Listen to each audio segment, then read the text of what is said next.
Бұл аятта Аллах Субханаху ва Таала жерді 2 күнде жараттым деп атат. Кейінгі аятта самауатты 2 күнде жараттым деп атат. Көрдіңіздер бе? Жалпысынан алғанда Аллах Субханаху ва Таала біз жашап жатқан жер шарыны, асманды, дүниенің бардығыны 6 күнде жаратқан. Халақал арза ва самауат фи ситтати айям. Құранда Алла айтады, фи ситтати айям. 6 күнде мен жараттым деген аят бар. Бұл жерде Аллах Субханаху ва Таала ошол жаралышты 2 күнден бөліп атат. Бөліп айтып атат. Аллах Субханаху ва Таала биринчи жаратканда жерди жараткан. Жерди 2 күндө жараткан. Фи яумейн. Халақал арза фи яумейн. 2 күндө жараткан.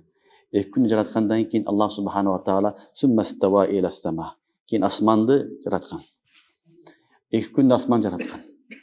2 күндө асман жараткандан кийин калган 2 күндө Аллах Субханаху ва Таала кайра жерди толтурган. Жердин ичиндеги аз аяттар келет, жердин ичиндеги адамдарга, жашаганга мас кылып, жашаганга ыңгайлуу кылып, Алла Таала жердин бетиндеги бүт махлукаттарды кийин 2 күндө жараткан. Жалпысында да ошондо 6 күндө Аллах Субханаху ва Таала асман жерди жараткан болуп жатат.